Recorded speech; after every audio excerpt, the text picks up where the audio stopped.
to round 4 of the Parenting Roundabout podcast for the week of July 3rd.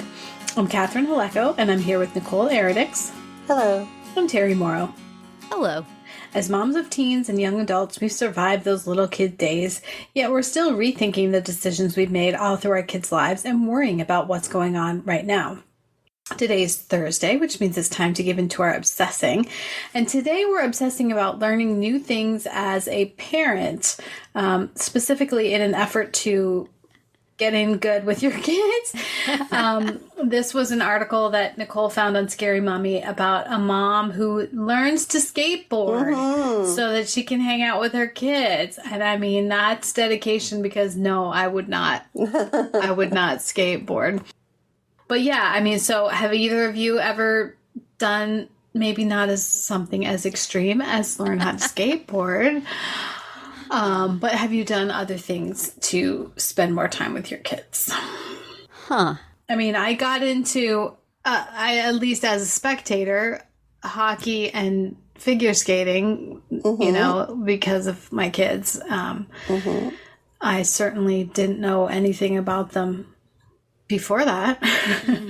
Right. But I haven't actually, only once did I actually put on skates and skate myself. One ill-fated time. Yeah, like I think that, you know, there's like the parent spectator and the one that takes them to all the sports and activities. Right. But yeah, have you ever gotten in and participated and actually played, I think is. And just being the spectator and the chauffeur does give you a lot of time. Oh, totally. Together. Yeah. So, Oh, yeah. There's no denying that. Yeah. Yeah. Definitely. Which has been good, you know, which I value. So. I mean, I didn't learn, but when my daughter took up start doing tennis, I would go and play with her. Like, my husband and I would go and play a game with her. There you go. Yeah. So we did that. We go to the driving range every once in a while. But I haven't, those are already skills I already knew. Like, I haven't really, when my son joined water polo, I didn't think I'm going to learn to play water polo. Oh my gosh. Could you imagine? That would not be good. Yeah, so. Yeah. Similarly, this wasn't something I learned, but it's something I reconnected with when my daughter I think she was in middle school, right before she went to high school. She was going to be in the band in high school, and there was a community band that had a lot of alumni from the marching band, and the same director as the high school band director, and it was suggested to us by someone, why doesn't she go be in the community band this year, and then she'll be familiar with things. So I could not just send her alone into that. And so I dusted off my ancient flute and I put it together to see if I could still play it. And I could, not well, but I did start playing the flute again to go and be in the community band with my daughter. Yeah. And I actually wound up staying in it longer than she did. She stopped sometime after high school. And I kept going for a little bit. But I don't think I would have played my flute ever again had it not been for that. Or, every now and then, you know how it is. You put it together, you play something in a songbook, and you go, boy, I can't do this anymore. And you put it apart and put it back for another 20 years. But for a while there, I was playing it pretty steadily with the band. Poorly, but...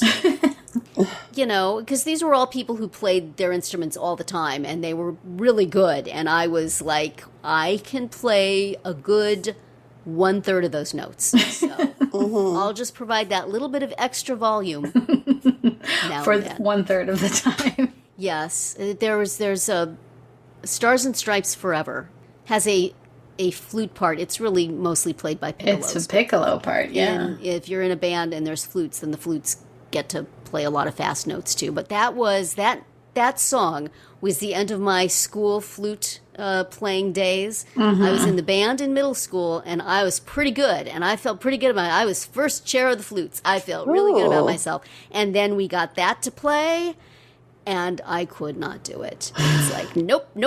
Can't play the piccolo part on that. Can't even play it on the flute. How about choir? I could do choir. Choir sounds good. Because it's just like you could see I had gotten to the highest level that my ability would take me. And it was going to be all downhill from there.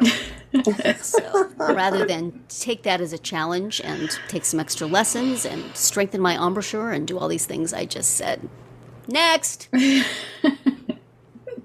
But then I did go back and play it for my daughter. So, And did you ever have to play Stars and Stripes yes, in the community band? every year. Oh. I wiggled my fingers energetically. Is there sound coming out? We're not too sure. Hopefully there were enough other flutes. There were some slower passages that I could play, but that part, it's like, I'm just wiggling my fingers. And I'm probably not the only one. But, there were enough really good players that it was fine. Right. If there had just been 3 flutes, it would have been a problem. They would have known. Every now and then, the director would want each of us to play individually, so he made sure we had something. Not for that song, but something else. And I'm like, Right. please don't. Don't call on me. Please don't. But he would not. Some people he would make them play it again and again and torture them until they got it right. He just would make me do it once, and it's like, fine, yeah. Right. We're going to move on. She's just a mom. She's not serious, but anyway. But, so that was something. I don't think there's been anything similar with my son. He just has his interests and he wants to pursue them solitarily. But then you spectate, like when you go to the Special That's Olympics and Yes, we and do. when Yes. goes Yeah, bowling and stuff. Right. Both of them now. So I will be a Hmm. 2-child parent cheerer. Yeah. That's right. But my husband does that really more than I do. He's a coach for some of the things, and one of many coaches for some of the things. Mm-hmm. And so he's the one who takes them to do all those things. I just go for the actual competitions. Right. Right. So that's been his thing that he's done, to spend time with them. And that's good, because as much as I stink on the flute, I stink way more on sports. I'm a bundle of talent, y'all. My daughter found out about this. It's in like Sweden or Finland or someplace like above the Arctic Circle. They do a big like endurance race or event on ice skates. Oh. And she's like, we should do it. Oh, what? Like, because I could walk long distances, but I don't know if I can skate. Yeah. But I do still have my rollerblades from when I was like 23 and living in New York City and used to rollerblade in Central Park. I still have Oh them. my God. Really? Yeah. And do Yeah. you get on them? Like, do you use them? I haven't in a while, but I just tried them on recently. I was cleaning out a closet recently and they were there and they still fit. So Wow. I could if I didn't feel weird about being seen on the street. Aye. I used to love that though when I lived in this city. I would rollerblade over to Central Park and I would Really? rollerblade around the loop and then I would sit and read the New York Times in the grass. Like that was Wow. that was a good day when I Yeah. could do that. So You are like the epitome of young and living in the city. that's right. And that's the kind of Awesome. thing my daughter would like to do too. But Sounds nice. Huh. I would not want to do it personally, but it sounds nice. yeah, it was fun. So do you think she'll do it? The big Yeah. marathon thing? I don't know. We'll see. Wow. That's exciting. Yeah, if either of us are going to do it, we probably need to be actively training Yes. and also saving our money because that Yeah. sounds expensive. Yeah. Yeah. No kidding. So, We will Wow. participate together in thinking about how cool it would be to do that. Yeah. That's how yeah. you'll keep We'll do each that other together. going. For sure. And of course, there's all the time we spend with our kids preparing podcasts. You know, they're so interested in podcasts, and we want to support them in that. And so we just go ahead and do it all on ourselves. That's right. And, you know, we talk about them. That counts as spending time with them. This is how we bond. I talk about my daughter, and then she listens to the podcast. And it's almost like we're having a conversation. It's great. Right. It's awesome. But sorry, kids.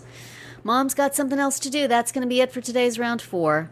Tune in tomorrow when we'll share our roundabout roundup of things we've been using or enjoying lately that we think deserve a shout-out. Find all our episodes at parentingroundabout.com and talk back in the comments there on our Facebook page or on Twitter, where you'll find us at Roundabout Chat.